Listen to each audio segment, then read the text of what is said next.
Hey guys, it's Mitch. How's it going? Alright, so we're picking up where we left off with what I consider to be Frank Miller's best visual work as we continue with Sin City: A Dame to Kill for issue 4. Alright, so quick recap for where we are. Our hero is Dwight, who's got connected with some of the seedier aspects of Basin City. Dwight is hooked on a girl named Ava. In fact, most people who come in contact with Ava are hooked on Ava. Except maybe for her husband, Damian Lord, who's one of the richest people in the city. So last time we saw them, Ava had reached out to Dwight and was able to convince him that Damian Lord was practicing all sorts of torture rites on her, and that Dwight was the only one who could rescue her. So naturally, Dwight, who isn't the most even-tempered guy at the best of times, rushed over to Damian Lord's estate with the help of Marv, broke in and got into a fight with Damian Lord, losing control and accidentally killing him. And last we saw, Ava had just shot Dwight through the chest. So that's where we're going to kick things off today. We can start with the cover. It's a classic cover. It's very economical. I guess economical is a word we can use as opposed to, simple. Or I almost want to say lazy. It's not lazy. I mean, the position of the drawing is very nice. It's very well composed. It is also pretty minimalist, as some of these compositions tend to be. It's a little bit evocative of the first issue's cover, with the heavy reliance on blacks, but certainly a classic cover. I mean, pretty simple drawing. A lot of it is just pretty simple line work, and then some judicious use of brushwork here and there to just, kind of give an impression of shadows. I would think, if anything, I would like to see a lack of holding lines on a cover like this, but I mean, it's absolutely fine, and it is memorable. You can't say it's not. All right, so we might as well do the credits, I guess. Sin City: A Dame to Kill For by Frank Miller. All right, moving on. We're going to open up exactly where we left off with Ava shooting Dwight through the chest. Dwight says Ava no. Ava shoots him again. Just to kind of point out, no, she did not make a mistake. Now we're getting a little bit of those no holding lines. Whenever he's got to do, just a little bit of shadow in the shoulders here, that kind of thing, just do some really deep wrinkles. That always works. So she hits him again. And now she's going to start monologuing, and we're going to see that Ava is a full-on femme fatale. And we're going to learn that this has all been Ava's plan, naturally, to manipulate Dwight into attacking Damian Lord, killing him, leaving Ava as his sole heiress. So, surprise, surprise, Dwight was nothing but a tool all this time, and now that she has no more use for him, she's going to cast him aside. Like the shots of Ava here, not only silhouetting her against the open doorway, also framing her with the open doorway. Just really calling attention to her here, making her the center of attention for the first time in her life. Great looking stuff. Also, always a good idea for blood stains and all that, to just have a white splash against a bunch of shadow. Oh, we need a little bit on this side here too. Oh, good thing there's shadow coming from Ava from the open door. And, she's just filling up the entire page with her monologuing here. She does kind of give herself a little bit of an excuse for it. She says here, sorry to be such a chatterbox, I can't help myself. It's so rare I get the opportunity to speak without lying, without wearing some kind of mask. Because that's, she's a master manipulator. So she's always picking a new persona to use on somebody. She can usually home in on what people want from her pretty quickly, and she just adjusts her personality to match that. So now that she's finally on the verge of getting what she wanted, and again, as I said, she has no more use for Dwight, she can finally let Dwight in on how exactly their relationship works. And Dwight, of course, shoots back with, "You're insane." And she's like, "Yeah, that'd be really easy if I was insane, wouldn't it?" But no, crazy people don't pull this kind of shit. Crazy people live in rubber rooms. They talk nonsense and they soil themselves. No, there's a word for what I am that people don't use anymore. They like crazy too much. Nobody goes around saying, "Holy shit, that woman is evil." And as long as they don't say it, I'm always going to win. And then she sends him off with, a quick shot to the head. Says, "Thanks for listening to all that, honey," as he goes flying out towards the window. And off in the distance, Marv looks up from his good work, taking out her manservant Manute. But yeah, these are some damn good pages here. Like, this shot here is fantastic, for one thing. Like, the angle he picked here is just absolutely wild. And, the big old silhouette here, I do like how it's like he's getting shot twice at the same time by her and by her shadow. Both of them homing right in on that eye. That's great stuff. I like this one here, too, where Dwight's trying to get up and he's just leaking all over the place. And we need to show all that blood splurting out of him without it being just, black ink. because, you know, it's a black and white comic. Black ink you can easily mistake it for something. Now, we've already established that Ava is, you know, silhouetted by the door. So Frank just goes and cuts the panel right in half, gives us the white half and the black half.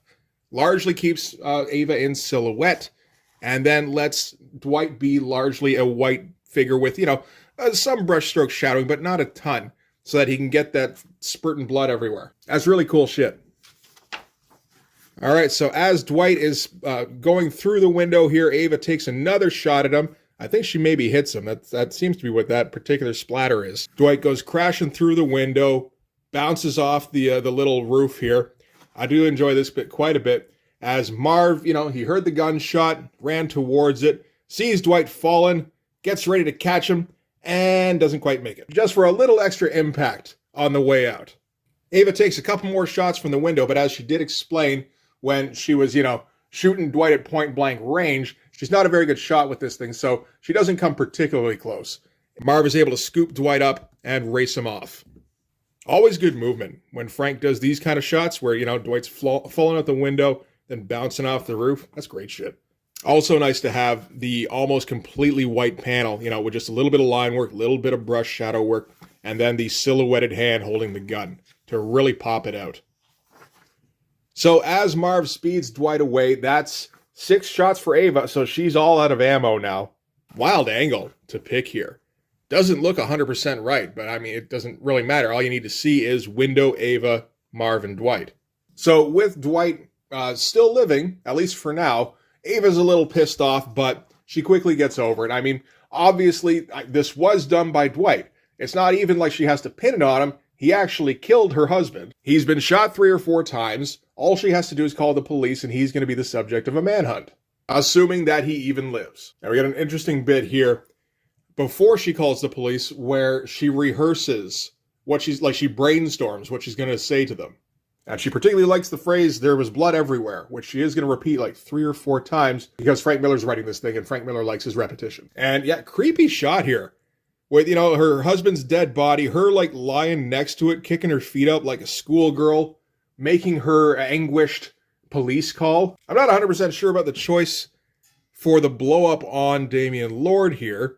I mean, it works here as a smaller drawing. Here you see just how much of a mess this drawing actually is. Like, very sloppy. It's not, you know, it's not the worst thing, certainly. But I think it could have gotten away with just a full-page splash. This didn't feel really all that necessary. So she keeps screaming into the phone about what Dwight did and, you know, what state her husband's in, all of which is true. Doesn't register on her face at all because she's a total fucking sociopath. Then hangs up and has a good old laugh about where things have ended up. You know, I don't know if we're particularly supposed to like Ava before this moment. I guess it depends on how we felt about Dwight. It was pretty obvious that she was manipulating him, at least to some degree, but you get to this point here and it's like, oh yeah, no, absolute evil, needs to be put down. Again, great angle. You get the foreshortening on Damian Lord here, and just like filling the frame with her figure. Good pose. Damn good pose. This one's all right. This is more classic Frank stuff, but I mean, the moment does deserve the full page splash. And again, one of those whiteout splatters. Always good stuff. All right, so Marv is tearing away from what I guess is now Ava's estate. Comes very close to sideswiping a Mack truck here. Great looking little truck. I assume based off of one of Frank's toys or models, which apparently he had a whole bunch of.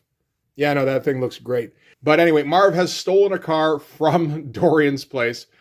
So this is a Tucker, which is it's like a 48 car or something like that, which is a bit of a problem because, of course, they pulled up in Dwight's Mustang. I guess Marv is looking at that as trading up. And Marv's going to chatter on about this great car he's found. He's going to chatter about the music he's got playing on the radio, which is Merle Haggard, because Marv's a country western guy. I assume because Marv is flying on adrenaline. It's a little rare that Marv gets to get in a fight with a guy who can actually go toe-to-toe with him, which is kind of what he had with Minute, although he did seem to get the upper hand on Minute pretty quickly. I do like that dynamic where, you know, Dwight had no chance against Minute, but luckily, Dwight knows a rhinoceros that he can bring to the next fight. And we get the shot here of Dwight bleeding out all over the back seat. I was going to say we're not doing the white blood here, but we are doing a little bit. All the blood on the seat is all black, which looks great. But the stuff that's shooting out of him is still white. That's an interesting mix.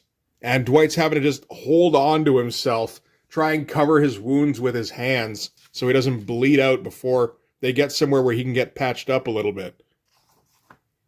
Marv pulls the Tucker back onto the main road, although, he does it pretty erratically, catching the notice of a patrolman here, who's going to chase after him, yelling at him to pull over. So naturally, what does Marv do? He's just going to crank the wheel a little bit and send that cop flying.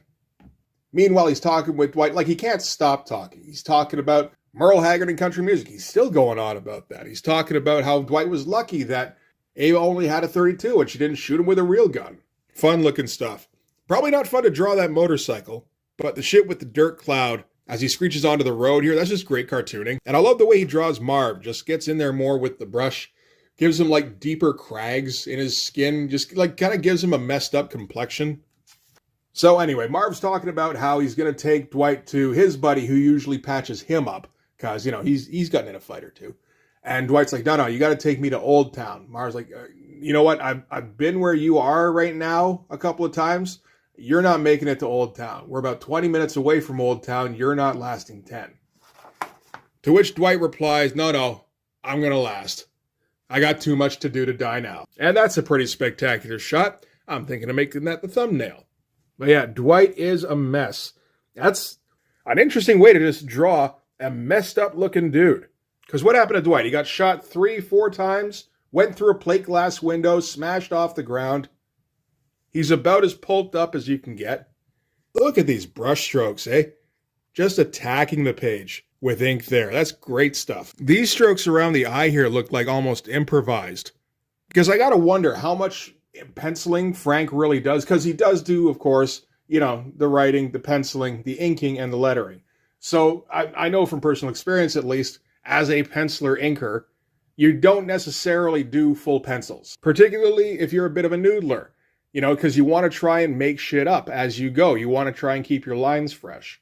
Unless you're me, in which case you want to crosshatch everything into oblivion. But yeah, no, a lot of this stuff looks improvisational, where Frank's just following like the contours of the face, just deciding that Dwight is being lit from a little bit below, actually, and then straight on. I got to assume the folds in the clothes are usually mapped out, at least to some degree, though.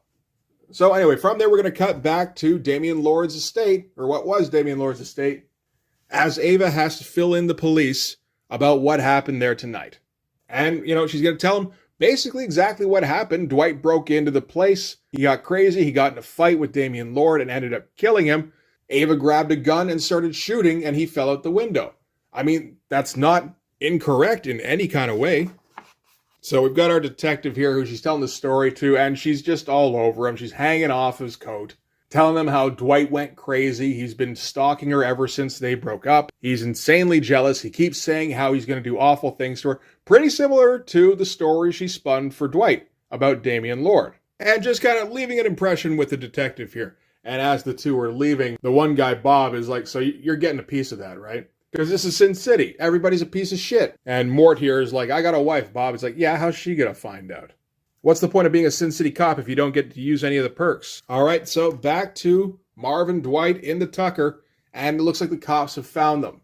I mean, it shouldn't be too hard. They'd have a decent description of the vehicle, seeing as how it's a stolen vehicle from the scene of the crime. And all the police cruisers converge on the car. This is smart. I mean, it looks fun, with all these just outlines here that look like they're almost stencils. Very formulaic little drawings. Would have been super easy to do this panel. It still looks fun, though. And the whole way to Oldtown, Dwight keeps thinking about Ava because, naturally, while he's trying to hold his guts in, he's thinking about, how Ava really got him good, how he can't really 100% blame her because he still did it. We saw earlier on in the series that Dwight was dead set on locking every part of his personality down and not letting go of control for fear of something like this. This is what happens. Like maybe a killer is a killer and I was just born that way. Maybe all you did was give me a target. But I'm going to go ahead and blame you anyway. Because that's all I got to live for now, is getting back at you. So now we get to Oldtown, which is where all the prostitutes run the joint. Marv's screaming down the roads in the Tucker. The cruisers all peel off as soon as they start to head to Oldtown, except for one, which Dwight figures must be a rookie. because he doesn't know what the deal is. And as soon as the prostitutes notice the cop car coming onto their turf, they're all going to open up. They all pull out their pieces because every prostitute in Sin City is armed. Some nice action shots, like the way he rendered the pistol here. That looks great. And I think this is Gale here with the Uzi. And they're just going to pepper the car up. They're not going to try and kill the cops, but they're going to scare the living shit out of them. Marv thinks this is like the greatest thing he's ever seen. And the cops are able to escape the car and just go running. And they probably won't try that shit again. Love the way this thing looks as it's getting shot up. That's fantastic. This car is not people-sized. You look at the size of these prostitutes, like, you know, you could maybe fit 2 in there if they folded themselves up real tight. That's okay. You got to fit it on the page. You got to fit the prostitutes on the page. You need to show a whole bunch of them here. So, okay, we got a tiny car. That's how it is. And it looks like the cops were able to make their getaway, thankfully, with their, you know, just like ducking with their head in their hands. All right, so Marv is able to pull into an alley. That's some nice looking stuff. This cobblestone, he likes to do this for the Oldtown streets, and I dig it. So Marv is able to get Dwight out of the car, but right at that moment, they're confronted by another trio of prostitutes who get their own splash page. I mean, this could be another cover. So now that they've driven off the cops, it's time to turn their attentions on the people who brought the cops there. Marv is like, we got problems, man. I don't hit girls. And so Dwight has to call out to Gale. Gale's the one in the bondage gear here. Gale recognizes his voice and rushes over to him, and that's when he goes into cardiac arrest and just collapses in the alleyway. And Mio here, I guess this is the first time we've seen Mio, eh? This page here. Didn't think about that. Mio has to go running off to get some help. Good dramatic stuff. I like the concern on Marv's face here. Like, he just went toe-to-toe with this gigantic manservant guy and did not hesitate at all. There was that great shot of him leaping at Minute and plunging him through a window and then punching him until, you know, just basically his arm stopped working. But here it's, I can't do anything, man. My superpowers don't work. They're gonna fucking kill us. All right, so that's going to be it for Dwight for this issue. Now we're going to cut back to the detective. This was Mort, if I recall. And Mort is having him some thoughts. Just laying next to his wife, smoking in bed. Can't seem to fall asleep. Poor guy. So what's he going to do? He's going to call up the fresh new widow. And Ava's response is, it's about time. So obviously, you know, exactly what she was planning. And, Ava gets out of the tub and, she's very nonchalant, obviously. But she puts on her scared little girl voice and says how she couldn't sleep. She's jumping at every sound. And, I guess I'm just not a strong person. And, Mort's trying to be, I was going to say he's trying to be a good guy. No, he's not. Mort's trying to present himself as a good guy to try and get in. And he's like, oh no, it's a very understandable reaction. If there's anything I can do for you. To which Ava replies, I hate myself for saying this, but, oh, I'm so weak. It's just, I don't know if I could bear being alone tonight. And immediately we cut to Mort driving through the thunderstorm. Man, that's good stuff, that high contrast shit. It's interesting. This one reminds me of a panel out of the original Sin City storyline, where Marv is trying to sleep next to Goldie, and he can't because he keeps getting thoughts racing through his head. Anyway, Mort arrives at the estate. Ava's all dolled up and ready for him, and she comes down to the front door to greet him. And that's where this particular chapter is going to end. But yeah, great high contrast stuff. Look at that. Just deep shadows. Love the shadows along the back here too. I just love the way he does this. Where it just swipes with the brush, just back and forth, but it still works. Oh, and we get Frank's eulogy for Jack Kirby, because Jack Kirby just passed away at this point. And Frank puts Jack Kirby, above pretty much anybody, which, I can't exactly argue with. I mean, I don't think anybody revolutionized comics the way Jack Kirby did. And I think my favorite Jack Kirby story is the one where there was the Nazi sympathizers in America, which was a thing, I think, before and at the beginning of World War II. And they didn't like the fact that the guy who was drawing Captain America kept drawing him beating up on Adolf Hitler. And they found out where he lived, and they called him up, and they're like, if you don't stop drawing that shit, we're going to come over and kick your ass. And Jack Kirby was like, you won't have to look to find me. I'm going to come downstairs and meet you. And he went downstairs, and what do you know? Nobody showed up. Anyway, that's going to do it for Sin City, Dame to Kill 4, number 4. That's an eventful issue. I mean, most of these are. It's one thing I don't really talk about a lot in these, but these are really well paced. It's like every issue has something it's trying to accomplish, if not several things. I mean, really, I suppose it's just about, for Dwight, the getaway, and for Ava, setting up her relationship with the detective. Which doesn't sound like a lot, but all the plot beats really keep the book moving. You know, it's funny, when I start in on doing the Frank Miller videos, there's always a bit of me that's like a little bit hesitant. It's like, man, I'm not going to be able to say like insightful things about Frank Miller. Frank Miller knows all sorts of shit about light and shadow and composition. I don't know any of that shit. And then I start reading it, and it's like, well, you know, I know a couple of things. And man, this story's fucking fun. It's a little hard not to get caught up in it. So anyway, we'll pick up on this again in a little while. But for now, at least, that's going to do it. Thanks very much for watching. If you like this video, please hit like, hit subscribe, hit the notification so you know when the next one's coming out. Go over and subscribe on my Patreon. Gives you early access to everything I do, from the Blood Force stuff to the YouTube videos before they get uploaded to YouTube, as well as some Patreon exclusive content. You can also follow me on Instagram and DM me there for commissions, and you can join the Blood Force Discord server. Well, yeah, that's going to do it. Thanks again for watching, guys. I'll see you in the next one. Bye-bye.